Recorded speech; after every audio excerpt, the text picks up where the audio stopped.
Depending on your interpretation of the work in question, in the book of Leviticus in the Old Testament, a Jewish and Christian scriptural document, Moses was told by God to forgive some types of debt every 49 or 50 years. Again, the actual span of time is up for debate, depending on how you read that particular portion of that particular scripture. But whatever the duration between these special years, called Jubilee years, they're meant, according to this document, to be a period of reset.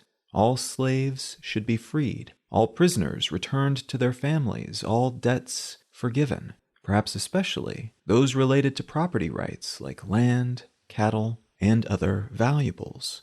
Jubilee is usually translated as something like year of release, though there's a chance that it's actually linguistically descended from an older root word that referred to the ram's horn that was reportedly blown when all debts were forgiven in this manner back in the day, making the translation something more like ram's horn blast of liberty.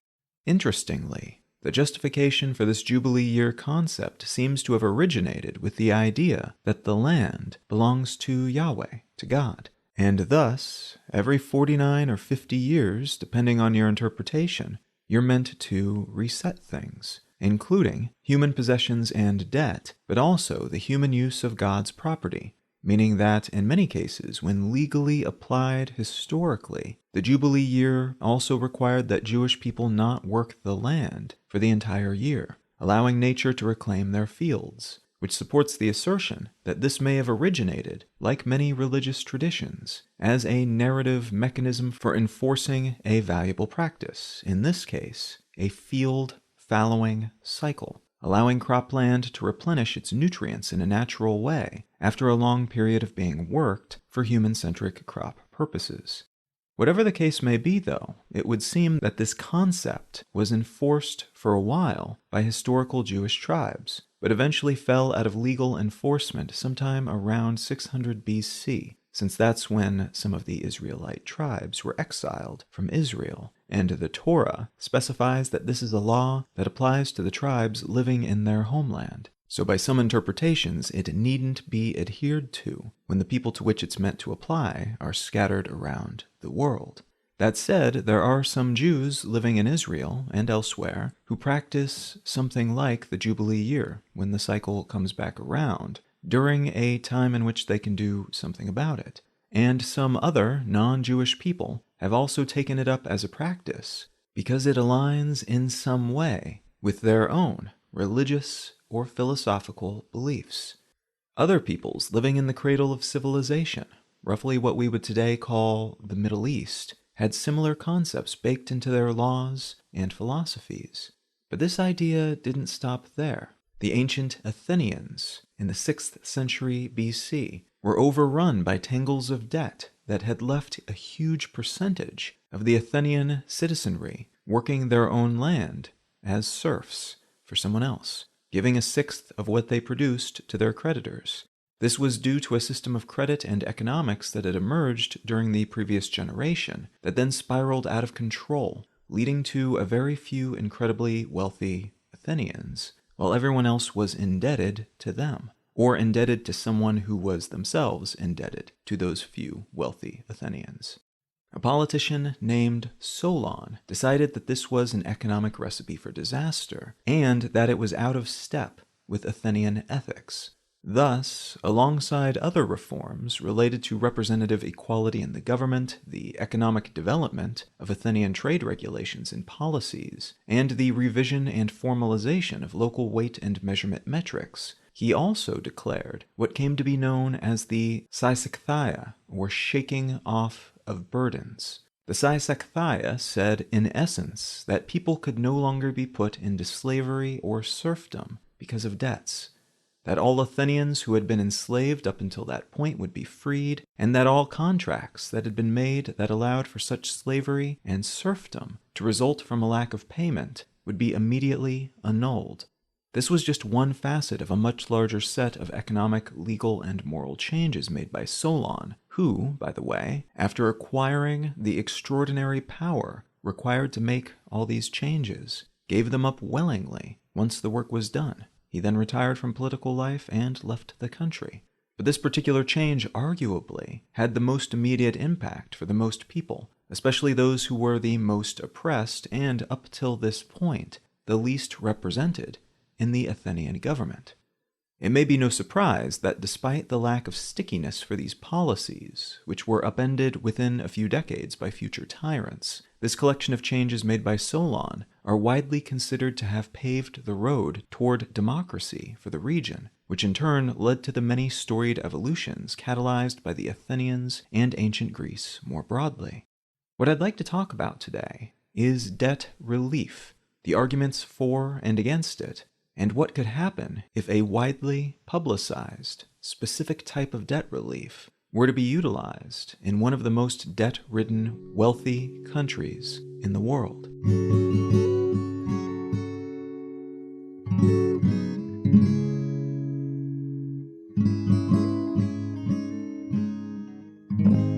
You are listening to Let's Know Things. I'm Colin Wright. Let's Know Things is an independent, listener-supported show.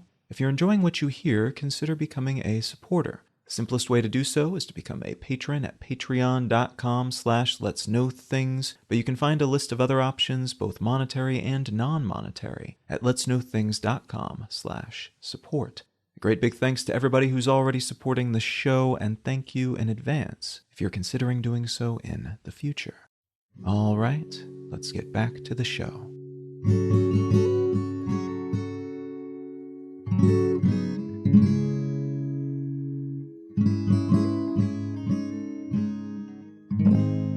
The article I'd like to start with today comes from the Wall Street Journal, and it's entitled, "On Student Debt, Biden Must Decide Whose Loans to Cancel." According to the United States Department of Education, of the about 43 million people in the U.S. who are paying off student loan debt as of late 2019, nearly 60% of those debtors owe $20,000 or less, about 25% owe more than $40,000, and the remaining 15% owe somewhere around $30,000. 6% of that total population of debtors owes over $100,000, with around 2% of the total owing more than $200,000. And of that higher-end category, most debtors took out their loans for graduate school, a category that accounts for about 50% of all total outstanding education-related debt, despite only accounting for 25% of the total number of borrowers.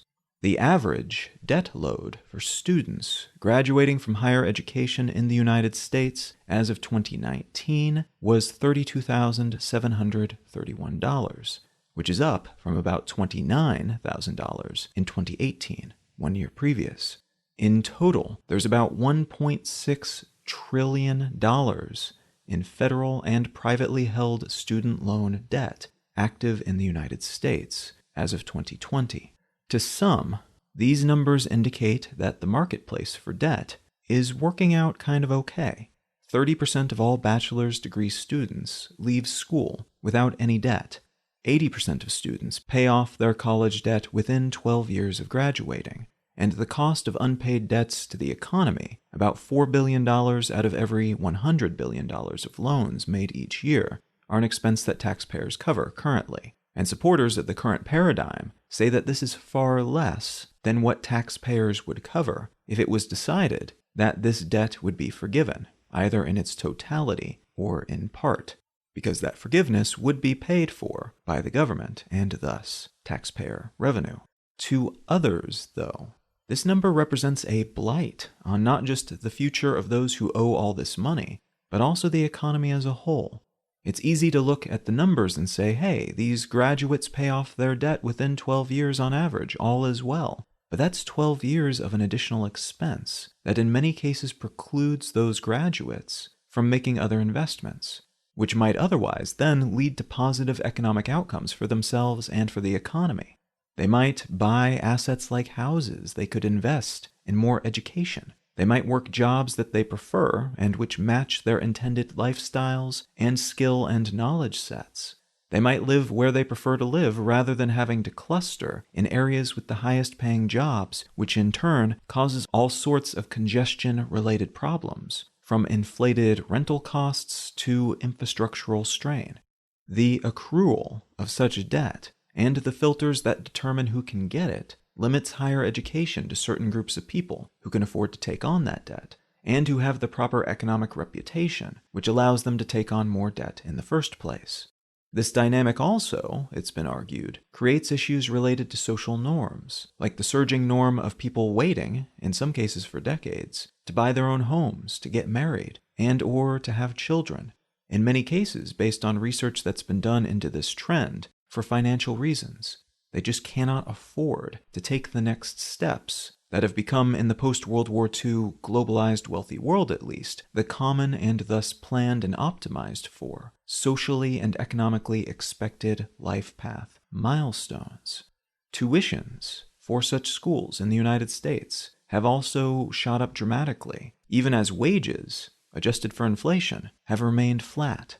Tuition for a public four-year college in the United States increased 36% on average between 2008 and 2018 alone. And this shift is even more dramatic if we zoom out a few decades. The average cost for private college tuition in the US in 1987 and 1988 was about $15,200, and that's up to about $34,700 today, more than double, while public institutions across that same period increased from about $3,200 in the late 80s to over $10,000, 3 times as much on average by 2018. Part of the reason for this substantial price bloat is the increase in demand for such education, which in turn tends to lead to higher prices. And part of that demand has been driven by the increasing necessity to have a degree to even get an entry-level job in some industries, even when someone without a degree is more professionally qualified or skillful than their peers who happen to have forked over the cash and 4 years of their life for a diploma. The default filtering mechanisms tend to put those with evidence of a university education at the front of the line. It's also been argued that the availability of financial aid, both aid provided by grants and government institutions, and the availability of debt, of college loans, has caused school costs to balloon in the past few decades. Because just like with medical institutions that know that they're getting paid by insurance companies, it's a lot more likely they can operate with a higher profit margin if it's a faceless institution paying the bills, up front at least, rather than an individual receiving those bills. This is why costs for medicines and procedures tend to be a lot higher in the United States than almost anywhere else in the world. And this is why, it's theorized, our academic institutions continue to up their prices. They know the money is out there, and they know these companies will provide higher and higher quantities of money to those who want loans. So why not claim more of that money for themselves? More money sloshing around in higher education, too, can create a competitive situation in which professors, but also other sorts of staff, must be paid more if you want to maintain a level of quality and competence that is equal to or better than that of the other university down the street or just across state lines. None of which is latently bad. It's arguably good to pay educators and folks like janitors and HR workers and so on who create the proper circumstances for learning to take place, solid wages. It does become an issue, though, when some few employees pull in wildly disproportionate amounts of money, and some stars within those fields, in this case, most commonly, a very few professors and those at the highest levels of management, like some university presidents who make millions of dollars a year, when they claim most of that cash which might otherwise be spent on other things, or not collected in the first place, lowering attendance costs for students. It's also been argued that costs are increasing because expectations are increasing. This is partly the consequence of the aforementioned competitive academic landscape, but it's also the consequence of what we might call competitive branding efforts, the seeming need for schools to invest heavily in their sports teams, their logo emblazoned sweatshirts, and their cafeterias, healthcare facilities, and the like. Many of these investments are arguably justified. There's a good argument to be made for better healthcare for everyone within society, in fact, not just students. But there have been many instances of schools charging ever-inflating tuitions, knowing that their students' loans will pay for it, and then funneling most of that money to their football teams, their slick new cafeterias, and to their president's bank account. And it's debatable whether or not that money might be better spent by the students, who wouldn't have had to pay it in the first place had their tuitions been lower, but also potentially by other aspects of the school. Education-focused elements of the school at times are underfunded, even as the sports teams and cafeterias become increasingly spendy and snazzy. All that in mind, the question of the moment is whether existing and potentially future debt related to higher education should be covered by the government. And this is a question that relates to higher education directly, but also one that drifts into the wider world of economics and our approach to it. And that conversation is muddied by the current, as I record this at least, meta-variable of the global COVID-19 pandemic that has upended pretty much everything, including our global economic circumstances. Raw politics certainly plays a role in this discussion as well. In general, it's the Republican Party's policy to denounce any and all government spending, on most things anyway, though they do tend to be prolific spenders themselves when it comes to certain groups and industries when they are in power. And it's also their wont to oppose anything that smacks of socialism, a term that has seen a lot of recent, fairly inaccurate use within political media, but which is broadly used in reference to anything that seems to redistribute wealth in some way, or which uses government funds to provide resources or services to everyone. I say that this term is generally misapplied in these sorts of discussions because libraries, public schools, streetlights, roads, these are all arguably socialistic services that are broadly loved and supported within the United States by people all across the political spectrum.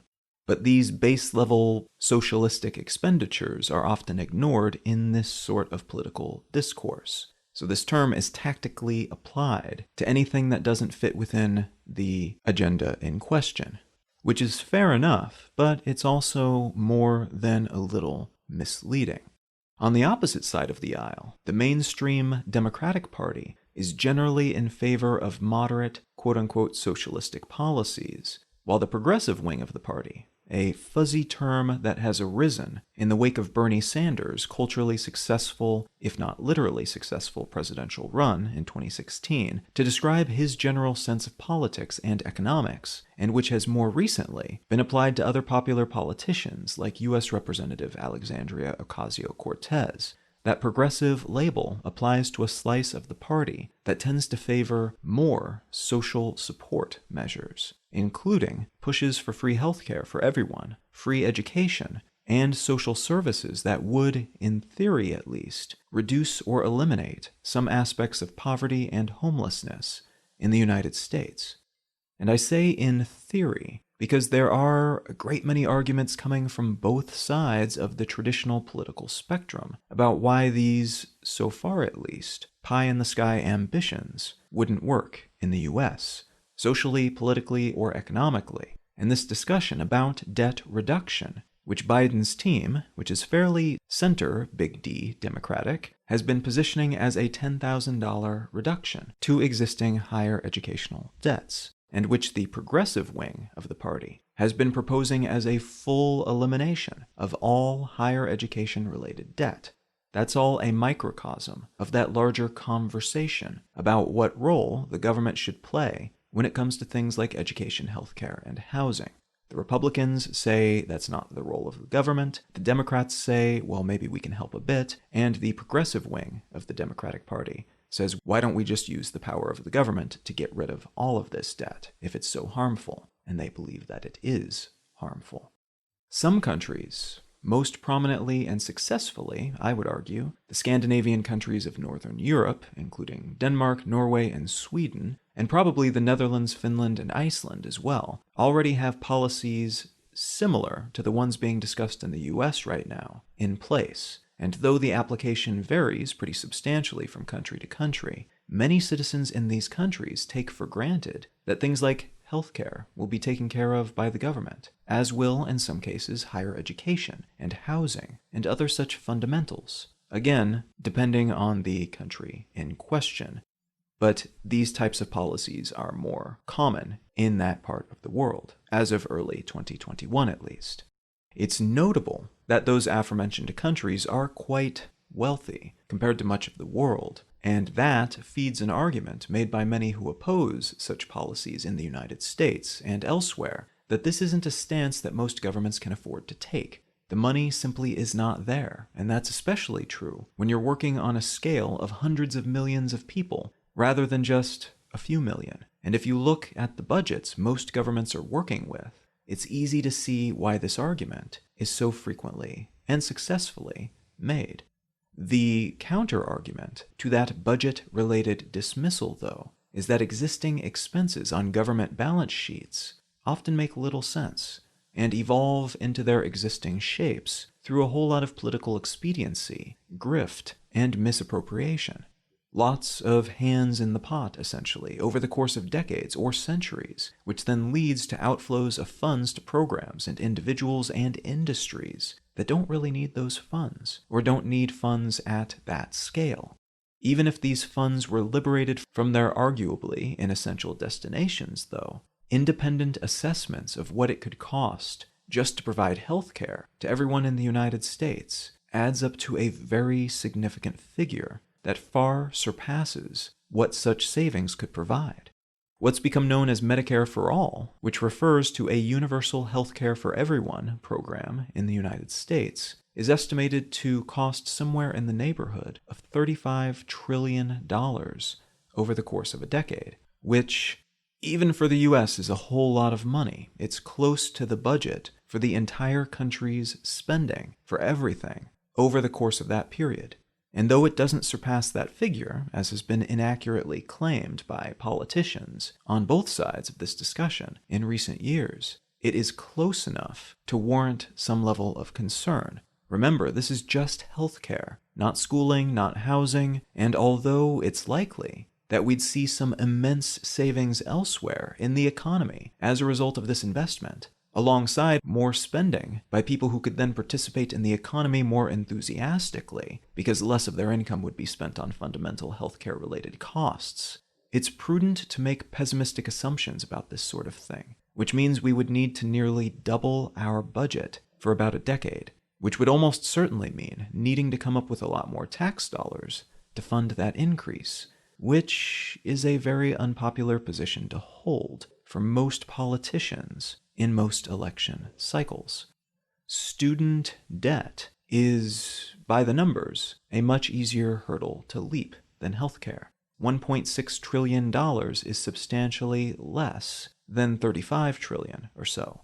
But it also leads to an outcome that is a lot less overtly equally distributed throughout society, a lot less clear in terms of dollars and cents, but also in terms of other outcomes that you can promote when your party runs for office again during the next election cycle. And it's a lot more speculative in terms of support. There are solid polling numbers amongst young people, in particular, who haven't yet gone to school, who are in school, or who are still paying off their school debts in favor of this type of program. But that number decreases steadily as you go up the age bracket, and it's thought that some people feel this way because they personally scrimped, saved, and worked hard to pay off their school debt, while this next generation, under such a program, wouldn't have to do the same. Arguments that school was cheaper and more attainable back in the day aside, this peevishness is somewhat understandable, at least if you're only looking at the superficial, most direct outcomes of this kind of debt relief program, which would benefit people who have school debt or who might have school debt soon, substantially more than most of the rest of the population. It almost seems more likely, then, that this sort of debt forgiveness would do better, politically at least, as part of a larger package, which would include goodies for more demographics and thus would dodge that it doesn't apply to me, and as a result I'm upset about being left out and feeling left behind, political bullet that can otherwise emerge from a generally socially positive thing that nonetheless does not apply to everyone equally. giving people different sorts of debt forgiveness, or maybe providing a tax credit or something along those lines for folks who want to go back to school to get new up-to-date education and training would provide folks more incentive to support something like a school debt forgiveness program, even if they don't actually take advantage of that tax credit or whatever else themselves. Knowing that they could, if they wanted to, might be enough to help them feel not left out and left behind. There's also a chance, though, that what we're learning about inflation and its responsiveness to market fluctuations could provide a way around the tax increases that would likely otherwise be required to fund this sort of program. Recent studies have shown that despite what we've thought for decades, increasing the amount of government money in the economy doesn't seem to dramatically and immediately reduce the value of said money. So while some traditional economic textbooks claim that too much support from the government, in terms of money flowing into industries and in terms of direct support for individuals, will cause that money to lose its value, which is basically what inflation is, that assumption is no longer supported by the most up-to-date data. And there's a chance that this might mean we can actually afford to just print more money, figuratively at least, to make more dollars available, and the government can then spend those newly minted dollars to pay off debt and provide higher education for everyone for free, get free healthcare and housing services too. It could all be possible, and the government could theoretically generate enough money to make it happen, literally overnight. Most of this sort of thing is done digitally at this point, so the legality and logistics would be the real issue, not the practicality of minting the money. But that would mean accepting that this is a dynamic we're trusting and committing to, that our conventional understandings of some aspects of economics might not be just a little bit off, but way off, and that a wholesale rethinking of the way that we structure our economy, our banking system, and maybe even our systems of governance would be necessary, which is a difficult and even disturbing thought for many of us, even those of us who desperately want to see those sorts of changes made via some mechanism. Whatever your position on government spending in general, and debt forgiveness of this kind, more specifically, it's an interesting thought experiment to consider how society might change if our conventional economic interpretations were to be upended in this way, especially in the context of early 2021, in which we are hopefully entering the end stage, or at the very least, the second half downslope stage of a global pandemic that blew up a lot of our previous expectations about life and the economy and science and everything else, but also in the context of the 21st century, leading up to 2050, at which point most of the world's governing bodies have committed to being carbon neutral or close to it, which in that context, it kind of makes sense that we would need to dramatically change or even replace much of what we've long taken for granted if we want to meet those goals. And perhaps especially if we want to also lead in terms of whatever comes next. You don't typically see radically different outcomes by cleaving to tradition and existing templates. You have to experiment and break some things and cobble together new dynamics and make a lot of people very uncomfortable for a while, until those new methods and perspectives and paradigms become the new, cozy normal. Conventionality and familiarity are appealing and very comforting attributes, and that's perhaps especially true after experiencing shocks to the system and emotional punches to the gut, which most of us have over the past couple of years. There's a good chance that this moment calls for new ways of thinking and a fair bit of brazenness and bravado, but our collective appetites will almost certainly be primed in at least equal measure for tradition and nostalgia. The way such concepts are framed then, and the narrative into which they are embedded, may be just as important as the concepts themselves and the numbers backing them. And that's true no matter which party, which country, and which group of people are taking the risks and doing the experiments, and seeing which levers can be pulled and in which direction to achieve the results the challenges of the coming years seem likely to require of us.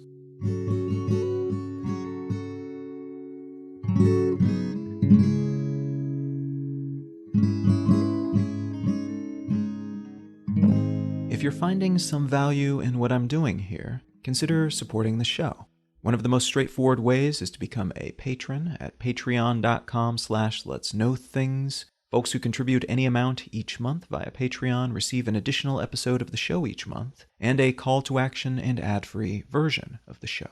Also super helpful, though, is leaving a quick review wherever you get your podcasts, sharing the show with a friend who you think might enjoy it, and or sharing your favorite episode on social media. A great big thanks to everybody who's already helping to support this show in some way, shape, or form, and thanks in advance if you're considering doing so in the future.